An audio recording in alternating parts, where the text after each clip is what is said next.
Assalamualaikum warahmatullahi wabarakatuh. Bismillahirrahmanirrahim. Allahumma shalli wa sallim wa barik ala sayyidina Muhammadin wa ala alihi washabihi ajmain. Amma ba'du. Saya sudah percayalah bahwa bangsa ini bangsa yang optimis. Tadi Ibu Menteri bilang hasbunallah ni'mal wakil, bahwa pada akhirnya kita akan kembali kepada kekuatan Allah Subhanahu wa taala.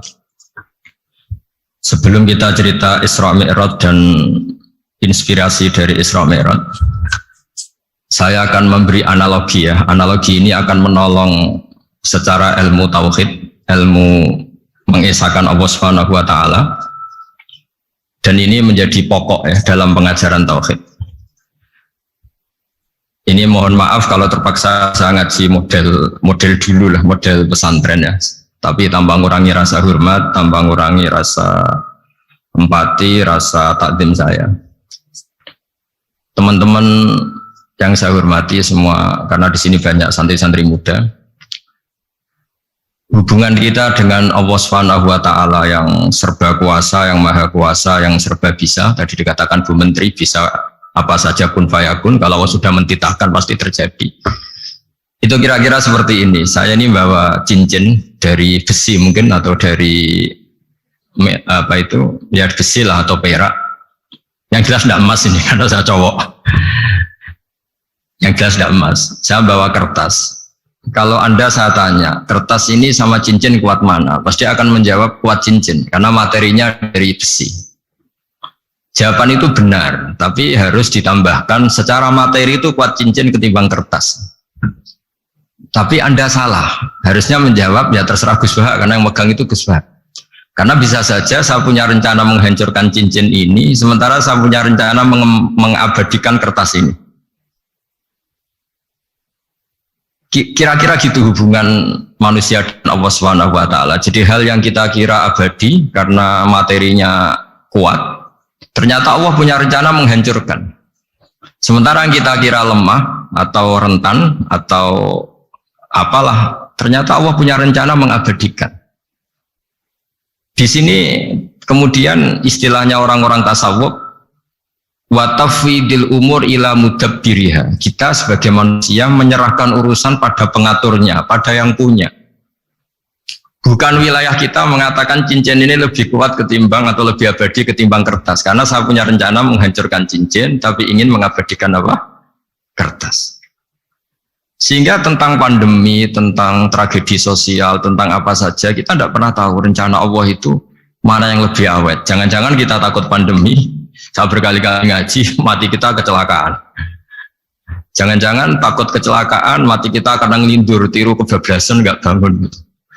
Kita takut mati ngelindur, mati kecelakaan, jangan-jangan mati kita karena likuifaksi, karena gempa atau karena tsunami. Nah, hal-hal seperti ini yang terus menjadikan kita bilang dan berkeyakinan hasbunallah wa ni'mal wakil. Hanya Allah yang tahu dan semua urusan mencukupi kita hanya Allah. Tadi kata Bu Menteri kita akan menghadapi ini dengan ilmu pengetahuan dan pengalaman. Oke, saya sangat setuju itu. Tapi lagi-lagi bangsa ini dan seluruh tren dunia itu kalau misalnya baru tsunami ya semua orang ramai ketakutannya pada tsunami. Ilmuwan berteori bahwa tsunami siklusnya sekian tahun per sekian tahun. Nanti pas gempa juga gitu, pas likuifaksi juga gitu. Nanti kalau mudik mungkin ketakutan orang sama kemacetan, sama macam-macam lah. Takut kecelakaan laka di jalan dan sebagainya. Sehingga sebelum ngaji ini lebih jauh, pastikan bahwa tidak dalam wilayah kita mengatakan bahwa cincin ini lebih abadi, lebih awet ketimbang kertas. Tapi kita harus menjawab secara materi cincin itu lebih awet ketimbang kertas. Tapi secara hakikat ya terserah yang mengendalikan, terserah yang punya rencananya apa. Nah, di sini pentingnya ngaji. Karena dari ngaji itu kita akan kembali ke ma'rifatullah, ngerti Allah yang sebenarnya.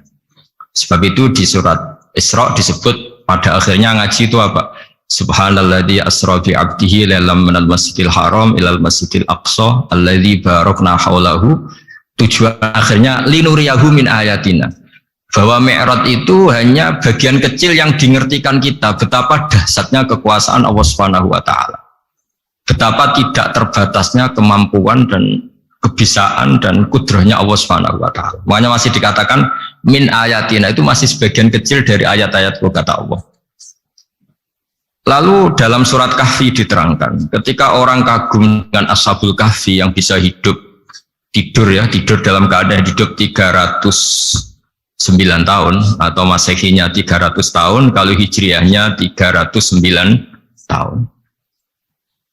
Itu mungkin kalau kita ilmuwan, ahli baksil atau ahli apalah, itu mungkin lebih kagum tentang nyamuk. Saya berkali-kali bilang, andaikan kita sepakar-pakarnya, terus disuruh bikin nyamuk itu, nggak usah bikin nyata hidup, bikin patungnya saja. Nyamuk itu sekecil itu, kemudian punya jantung, jantungnya punya urat, uratnya punya kuman, kumannya juga punya urat. Bayangkan saja sudah tidak bisa. Sehingga ketika orang tak kagum sama Ashabul Kahfi, kata Allah, am hasibta anna ashabal kahfi warraqi kanu min ayatina ajaba. Apa kamu kagum tentang Ashabul Kahfi dan batu-batu yang dipahat di situ? Bukankah dalam kekuasaan kami ada yang selalu menakjubkan? Artinya, andaikan kita ilmuwan tentang embriologi, tentang hewan, tentang kuman, mungkin cerita tentang nyamuk itu lebih dahsyat ketimbang tidurnya Ashabul Kahfi yang 309 tahun. Karena kemampuan Allah menciptakan nyamuk yang kecil, sangat kecil, super kecil, kemudian kecil itu ya punya jantung tentu lebih kecil lagi, belum uratnya jantung itu, belum nyamuk juga di dalamnya menyimpan calon-calon keturunannya, kayak apa kecilnya lagi. Nah, di sini Allah mengingatkan kita, innallaha la yastahi ayyadriba matsalam ma ba'udatan fama fawqaha. Allah tidak pernah malu jika dalam menunjukkan kekuasaannya Allah memberi contoh seekor nyamuk.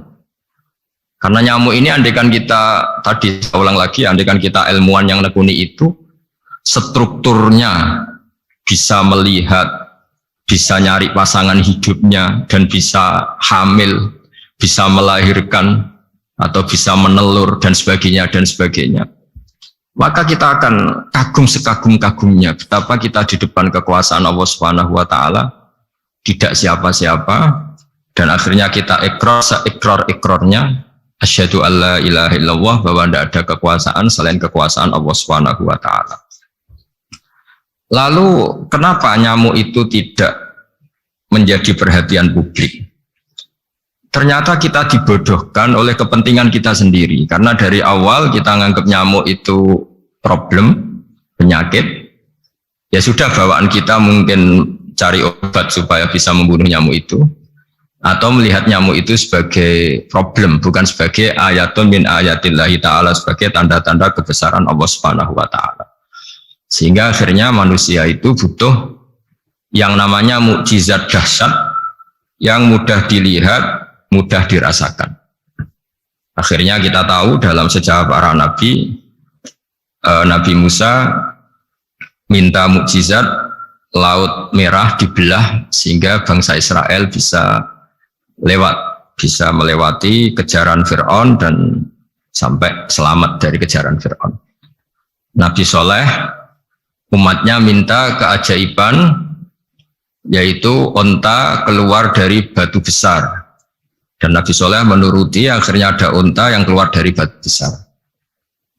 Begitu juga nabi-nabi sebelum itu atau setelah itu, selalu ada mukjizat yang memang manusia tidak mampu. Nah, kata tidak mampu ini yang semua umat para nabi tidak akan seunggul umat Nabi Muhammad SAW. Karena kita sebagai umat Rasulullah SAW, untuk merasa tidak mampu, itu tidak harus hal-hal seperti membelah laut, tidak harus hal-hal seperti unta keluar dari batu, tidak harus hal-hal yang dahsyat kayak tongkat Nabi Musa menjadi ular besar yang menelan semua sihir-sihirnya Fir'aun. Kita sebagai umatnya Nabi selalu tiap hari bilang innallaha ala kulli syai'in qadir, hanya Allah yang mampu. Allah mampu atas segala hal. Melihat nyamuk kita iman, melihat hal-hal kecil. Karena kita ketika melihat nyamuk itu mesti kita itu kok hebat nyamuk, tanpa rapat, tanpa ada gaji dari Kemenku bisa populasinya dijaga. Padahal musuhnya banyak. Musuhnya nyamuk itu umat manusia yang katanya makhluk paling cerdas di dunia. Tapi tidak juga bisa menghabisi nyamuk. Mungkin mereka juga rapat terus untuk menjaga ketahanan populasinya itu. Jadi andaikan kita pakai ayat tadi, innallaha la yastahi ayyadriba masalam ma ba'udah. Allah itu tidak pernah malu untuk menunjukkan kekuasaannya. Cukup misalnya kita belajar tentang nyamuk. Sudah sekecil itu punya mata, matanya punya saraf, punya urat.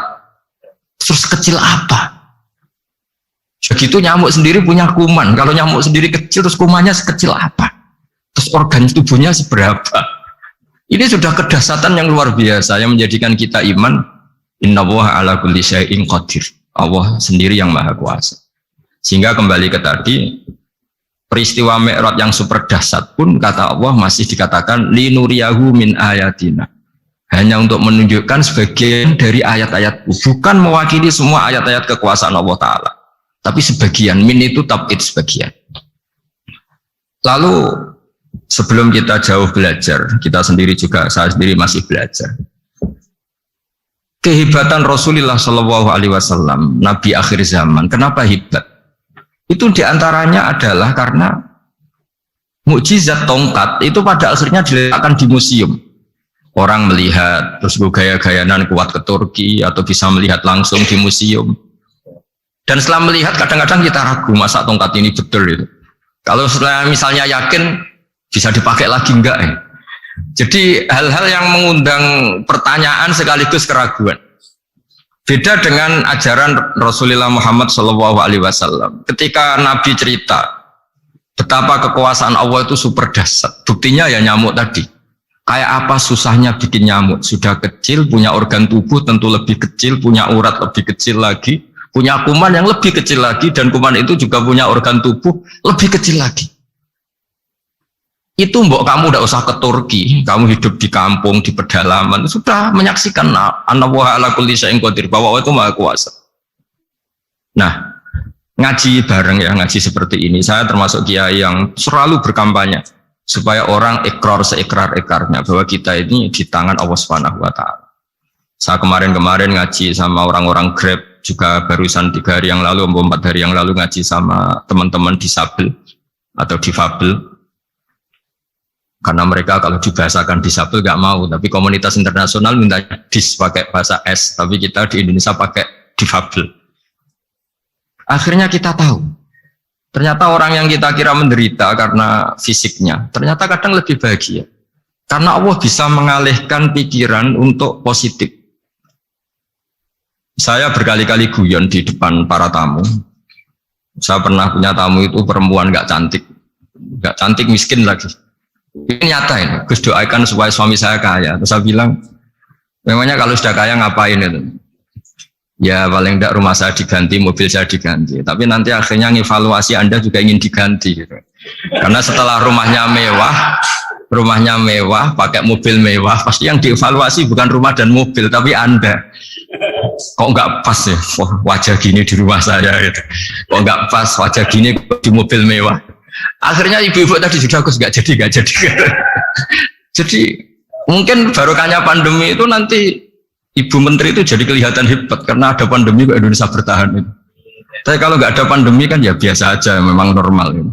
Kiai juga gitu, diuji santri yang kadang beli, umat yang nggak jelas. Itu memang ujiannya. Kalau nggak ada ujian ya nggak keren. Ya biasa aja lah kita hadepin, ya kita tadi kata Bu Menteri ya kita ikhtiar dan berdoa. Lalu saya ulang lagi, jadi logika itu bisa pakai analogi. Analoginya tadi, salah Anda kalau mengatakan cincin ini lebih kuat ketimbang kertas. Yang benar adalah secara materi ini lebih kuat ketimbang kertas. Tapi soal nanti kekuatannya sampai kapan terserah yang punya. Bisa saja saya punya rencana besok ini saya luluhkan, saya hancurkan, yang ini saya simpan. Kayak apa dulu dinosaurus itu kuatnya kayak apa? Habis. Ayam yang selemah itu sampai sekarang masih. Karena Allah menghendaki dinosaurus diakhiri, sementara ayam tidak. Kayak apa nyamuk itu yang musuhnya orang seluruh dunia, ditemukan apa mulai begon apa, tapi sampai sekarang bertahan. Apa kita perlu konsultasi sama nyamuk gimana ini kok bisa bertahan, resepnya apa? Karena Allah menghendaki itu disisakan masih. Nah, kemudian kenapa ada peristiwa Isra Mi'raj? Saya termasuk orang yang sering menulis tentang fikih sholat, tapi nulis saya untuk diri saya sendiri tak pakai ngaji. Tidak, saya bukukan, bang, saya sengaja karena ribet biasanya penerbit itu. Terus bicara royalti apa, kita kan mulai kecil dilatih ikhlas, jadi kalau komersial itu jadi bingung. Karena tidak biasa komersial, jadi kalau diajak komersial itu malah jadi bingung. Nabi ketika Mi'raj, ini yang jarang dikaji. Sebetulnya kalimat-kalimat dalam sholat, pertama Rasulullah Muhammad SAW ketemu Allah, itu Nabi maju. Maju ini Jibril sebenarnya mau ikut, karena Nabi bilang, ya Jibril jangan tinggalkan saya sendiri. Terus kata malaikat Jibril, sudah makam saya sampai sini, kelas saya sampai sini aja. Enggak, kamu harus nemani saya. Ketika memaksa nemanin, beliau tidak kuat. Di beberapa riwayat jelaskan sampai beliau pingsan, sampai beliau tidak sadar. Akhirnya terus ada ayat wa ma minna illa lahu maqamun ma'lum. Kita punya kelas tertentu yang enggak levelnya sampai sana. Akhirnya Nabi masuk wilayah itu, area itu, dan Nabi ngendikan at-tahiyatul mubarakatus sholawatut thayyibatul lillah. Kira-kira maknanya semua kehormatan, semua kebaikan, semua yang bersembah suci itu milik Allah Ta'ala. Lalu Allah menjawab, assalamu alayka ayyuhan nabiyyu wa rahmatullahi wa barakatuh. Bahwa kamu Muhammad mendapat salam dari saya, mendapat semua kehormatan, semua keselamatan. Kemudian Nabi itu karena sebagai hamba yang tidak egois, tidak ingin kalau nikmat dirasakan sendiri, tidak ingin kalau sedang senang beliau sendiri yang merasakan, beliau ngendikan assalamu alayna wa ala ibadillahi sholihin. Ya Allah, tolong bahwa status selamat itu tidak hanya milik saya, tapi milik siapa saja yang soleh. Soleh itu ya sesuai kelas masing-masing. Setelah itu para malaikat melihat kebaikan Nabi yang seperti ini, melihat mentalnya atau keinginannya yang luar biasa untuk baik kepada semua orang, wa ala ibadillahi sholihin. Terus malaikat saat itu rame-rame bersaksi asyhadu alla ilaha illallah wa asyhadu anna muhammadar rasulullah. Catatannya apa di sini? Bahwa ternyata kesaksian tentang syahadat itu dimulai rasa tidak egois. Merasa bahwa rahmat ini harus dirasakan semua orang. Wa ma arsalnaka illa rahmatan lil alamin. Jadi rahmat ini harus dirasakan banyak orang. Kita tahu misalnya Islam melarang narkoba misalnya. Memang narkoba itu mengganggu. Hampir semua kecelakaan rata-rata faktor supir itu narkoba. Buktinya pembunuhan yang sadis, rata-rata efek dari pengaruh narkoba. Sehingga Islam keras sekali tentang narkoba. Dan alhamdulillah di Indonesia ditangani BNN yang sangat serius melawan narkoba. Nah, keputusan Islam melarang narkoba itu keputusan yang luar biasa, yang menjadi berkah bagi semua. Begitu juga keputusan Islam tentang melarang zina, melarang perbudakan, melarang penipuan. Dan Islam mendukung misalnya gerakan nikah, gerakan adil, gerakan keseimbangan dan kemanusiaan. Sehingga agama ini akan dinikmati siapa saja karena ajarannya. Lalu agama ini bisa nikmat, itu solusinya gampang menurut Rasulullah, yaitu sholat. Nabi itu kalau pusing menghadapi banyak hal, itu pasti keluar masuk, terus tanya sama istrinya, kapan waktunya sholat? Kapan Bilal datang? Dulu kalau mau waktu sholat, Bilal datang ngetok pintu Nabi, ya Rasulullah sekarang waktunya sholat. Itu Nabi membahasakan sholat itu unik. Ini tentang Mi'raj ya, karena hasilnya ya sholat tadi. Arikhna ya Bilal. Arikhna itu tolonglah bikin nyaman saya dengan sholat. Sebelum kita belajar sholat secara serius, gampang. Kalau kita misalnya menteri atau kita ajudan atau kita apa, kayak apa asiknya kita kalau ngomong-ngomong sama presiden, bercengkrama dengan presiden atau dengan menteri atau dengan kiai, dengan atasan. Sholat itu media di mana kita asik dengan Allah Ta'ala. Kalau kita bisa asik dengan atasan yang manusia, apalagi ini asik dengan Allah Subhanahu wa ta'ala. Sehingga kita harus malu kalau sholat tidak asik. Kita ketemu orang yang kita hormati saja asik, masa ini ketemu Allah Ta'ala tidak asik.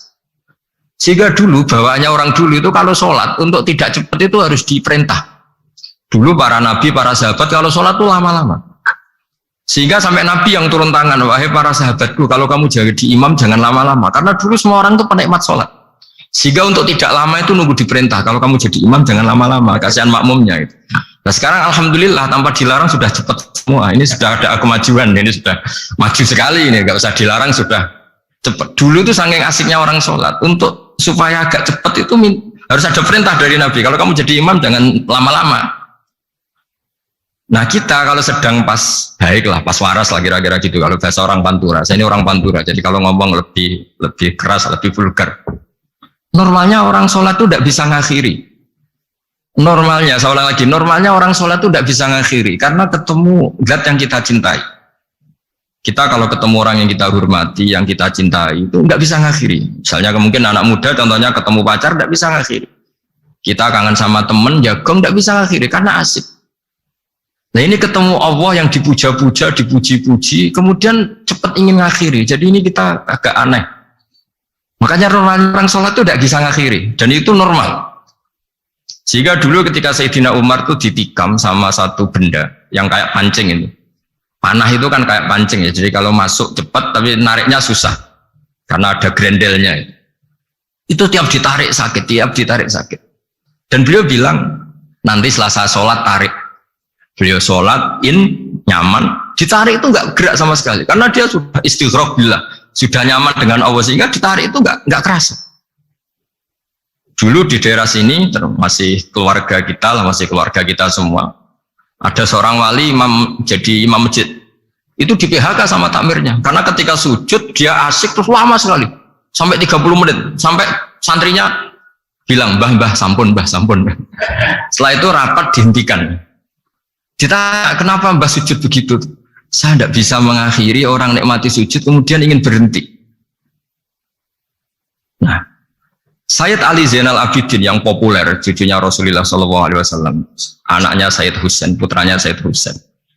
Itu bapak saya kalau cerita, beliau itu sebetulnya sholat itu hanya ingin 2 rakaat. Setelah sholat 2 rakaat, ya Allah sebagai hadiah nikmat saya sholat 2 rakaat karena asik dengan engkau, saya akan syukur lagi sholat 2 rakaat. Akhirnya ketika nikmati sholat, dia sholat lagi 2 rakaat sampai akhirnya 1000 rakaat. Itu tanpa rasa capek, karena merasa keasikan. Masa momen seasik ini kemudian saya tinggalkan ya Allah. Akhirnya sholat lagi. Sehingga ada seorang wali ditanya, kamu ingin masuk surga? Tanya, di surga ada sholat enggak? Enggak ada katanya. Wah kalau enggak ada sholat, saya enggak masuk surga.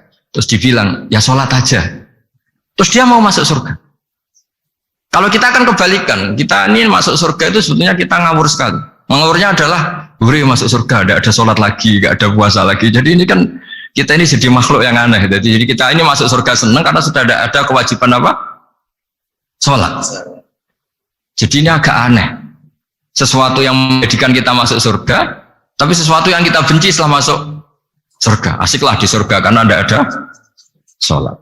Nah, apapun kondisi kita harus latihan kita entah seberapa kadarnya ingin niru Rasulullah SAW ketika ngendikan wa qurratu aini fi sholat, nyamanku hatiku tentram kalau saya pas sholat.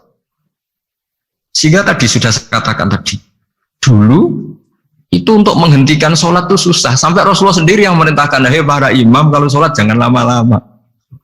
Kalau sekarang andai kan Nabi hidup di zaman sekarang pasti tidak ada pengumuman itu. Karena semuanya sudah cepat ya. Malah super kilat itu. Ada yang terawih 20 rakaat hanya berapa? 8 menit dulu. Itu kan 7 menit itu. Nah kalau sampean tanya saya, kenapa sholat begitu asik? Yaitu tadi kita diajari analogi. Analogi itu ya kias. Jika kita bisa asik ngomong sama orang yang kita cintai, bisa orang tua, bisa anak, bisa cucu, itu rasanya mengakhiri itu nggak bisa. Karena bawaannya asik gitu. Apalagi ini kita munajat bercengkrama dengan zat yang kita butuhkan sebelum kita ada, sampai setelah kita ada, sampai setelah kita tidak ada.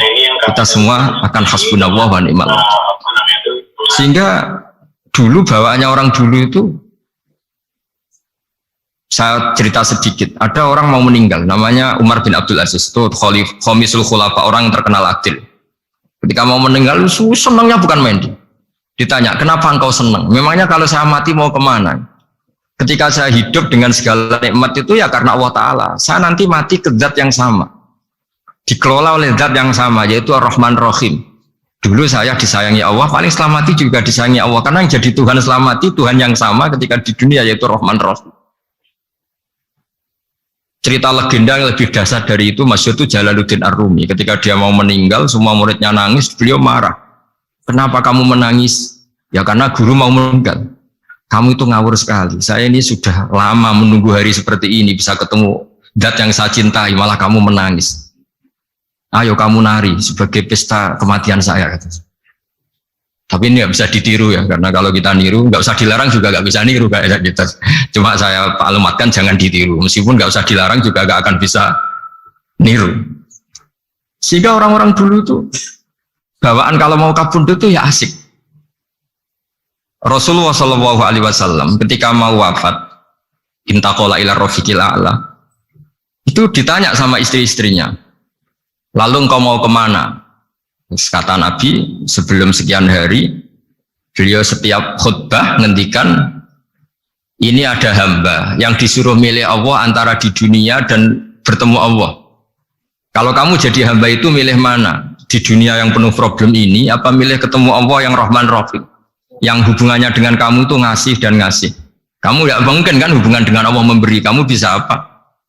Kita hubungan dengan Allah pasti hanya mendapat, dikasih nyawa, dikasih oksigen, dikasih bumi tidak bayar, dikasih air juga tidak bayar. PDAM dikelola siapapun bayar, oksigen di rumah sakit bayar. Hubungan kita dengan Allah tidak pernah bayar oksigen, tidak pernah bayar sewa bumi.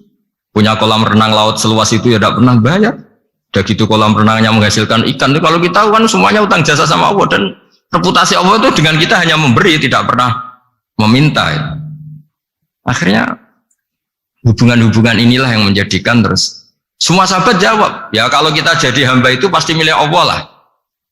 Jadi Nabi itu saking pinternya orang, supaya orang siap dengan keberangkatan beliau itu dibikin satu taksis, satu apa ya, kalau orang Jawa bilang itu dikai persemon, dikai mukaddimah. Supaya orang-orang itu siap kalau Nabi ngendikan, kalau kamu seorang hamba disuruh ketemu Allah sama hidup di dunia yang fana ini, milih mana? Ya milih ketemu Allah. Ketika akhirnya Rasulullah wafat, ternyata orang itu adalah Rasulullah. Ya akhirnya sahabat bilang, ya iyalah, masa dengan kita sama Allah milih ketemu kita, pasti milih ketemu Allah. Nah, sholat itu mi'rajul mu'min, sholat itu adalah cara seperti itu. Kita manja dengan Allah meskipun dengan segala problem, ketika i'tidal kita tetap memaklumatkan Rabbana lakal hamdu mil'us samawati wa mil'ul ardi wa mil'u ma syi'ta min syai'in ba'du. Engkau zat yang selalu layak dipuji di langit maupun di bumi. Dan langit bumi ini karena terbatas masih ditambahi wa mil'u ma syi'ta min syai'in ba'du. Dan seluas apa saja engkau kehendaki. Apapun hebatnya langit bumi ini tetap terbatas, ada ruang dan waktu. Makanya ditambahi wamil umasik tamin seimbatu, dan segala puji ini memenuhi semua yang kau kehendaki. Saya berkali-kali bilang kalau hubungan dengan Allah nyaman, caranya gitu. Kalau kita sakit bayar oksigen, kalau kita butuh air bayar PDAM. Allah itu tidak pernah nyuruh kita bayar. Apa saja hubungan dengan Allah. Nah, sholat itu maklumat bahwa kita apapun problemnya, alhamdulillah rabbil alamin, kita maklumatkan terus bahwa kita bersyukur. Lalu kita Rabbana lakal hamdu.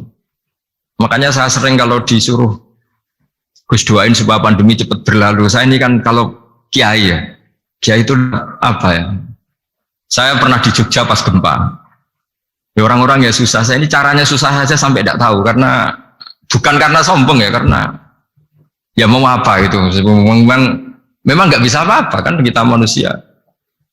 Jadi saya mohon sholat ini jadi media yang luar biasa. Jadi di antara makalah Imam Syafi'i paling terkenal itu fasihan idama kana fi dzikri rabbih wa fi ma siwahu kana fin nasi a'jama. Orang baik itu orang yang fasih. Fasih itu lantang dan cerdas dan vulgar dan nyaman ketika ngomong tentang Allah. Sholat itu semua hubungan kita ngomong dengan Allah. Misalnya kabira walhamdulillah katsira, hanya engkau yang maha besar ya Allah. Orang yang katanya terkuat di dunia karena presiden superpower misalnya, Nyatanya wae mati ya mati. Kalau nggak makan lemes. Jadi orang kita sadar. Yang katanya orang terkuat, paling hebat, kalau nggak makan lemes. Artinya ternyata hanya sekuat itu. Dia bisa instruksi seluruh dunia misalnya untuk apa. Ya. Tapi coba apa dia kuat nggak makan 2 hari. Makanya hikmah puasa itu orang tahu. Ternyata makhluk yang paling mulia itu manusia. Kalau nggak makan nasi 1 piring itu ya mati. Berarti hidup nasi sama manusia. Nanti kalau nasi bilang, saya tidak butuh kamu. Tapi kamu butuh saya. Itu habis kita sudah. Makanya ketika ada orang yang mempertuhankan manusia, itu Allah cara menafikan itu hanya bilang, kana yakulanit to'am. Yang kamu tuhankan itu makan. Hanya makan itu kalau dia tidak makan lemes. Jadi kiai itu atau manusia-manusia yang dekat Allah al-afillah itu ketika mengatakan kabira walhamdulillah katsira subhanahu wa bukrata wa asila itu kelihatan. Makanya Quran kalau mencibir kita, falaula in kuntum ghaira madidin tarji'unaha in kuntum shadiqin. Kalau kamu merasa dikjaya, mbok jangan mati, mbok jangan tua. Sudahlah hidup terus. Dikjaya kok mati gak keren. Orang top kok mati itu gak keren. Jadi apa cara gojlek itu ya sudahlah. Kalau kamu hebat jangan mati gitu. Nah, sholat tuh mengingatkan itu terus. Sampai kita bilang inna sholati wa nusuki wa mahyaya wa mamati lillahi rabbil alamin. Gusti, saat ini saya ikrarkan hidupku, matiku semuanya terserah Engkau. Nah, lagi-lagi tadi, ketika kita bilang cincin ini lebih kuat ketimbang kertas, Anda salah. Karena itu hanya secara materi. Kuat tidaknya terserah yang mengendalikan. Karena saya punya rencana menghancurkan cincin ini, besok mau saya lebur, sementara saya mau mengabadikan kertas ini. Nah, disinilah terus kita diajari misalnya di surat Yasin yang populer, Allah itu siapa? Allah itu fasubhanalladzi biyadihi malakutu kulli syai'in, yang mengendalikan semua sesuatu. Makanya sholat itu menjadi penting. Saya sendiri termasuk orang yang jarang imami, saya selalu jadi makmum. Jadi andaikan Mas Zakaria di sini saya juga makmum. Cuma keren saya kayaknya meskipun saya makmum. Karena saya kalau makmum itu bisa ingat Allah terus. Kalau imam itu enggak jaga image. Karena malu kan. Misalnya di masjid kementerian terus sholatnya kok cepet, nanti dikira enggak ustadz betulan itu. Kalau ulama ternyata banyak urusan, jadi banyak berpikir gitu. Tapi alhamdulillah ini barokahnya ngaji terus apa ya? Ya hasilnya mi'raj itu ya sholat itu. Sholat ini spesial karena tadi saya bayangkan itu di surga nggak ada sholat itu ya terus wopo itu nggak asik. Itu kalau Imam Ghazali itu membarter kita itu begini. Kalau kamu bangga di kasrotin nisa, pasangan kamu banyak, itu ayat lebih kuat ketimbang Anda karena 1 hari 1 jam bisa berapa kali. Kalau Anda bangga bisa makan, itu kerbau itu makannya lebih banyak. Nah, kalau Anda bangga atas pengaruh itu tawon itu, ratu tawon itu pengaruhnya lebih besar ketimbang Anda. Dia diam di rumah tapi anak buahnya loyalnya kayak gitu. Artinya kalau manusia bangga itu apa? Ya dengan sholat tadi ini karena satu ibadah yang enggak tertandingi oleh makhluk yang lain. Apalagi dalam sholat itu ada semua gerakan yang mewakili semua ibadahnya malaikat. Malaikat itu ada yang ibadahnya berdiri terus, ada yang rukuk terus, ada yang sujud terus, dan sholat itu mewakili semua itu. Juga mewakili sosial, karena setelah sholat kita bilang assalamualaikum warahmatullahi wabarakatuh, bahwa keselamatan ada di kanan dan kiri. Nah, oke ya, itu sakralnya mi'raj.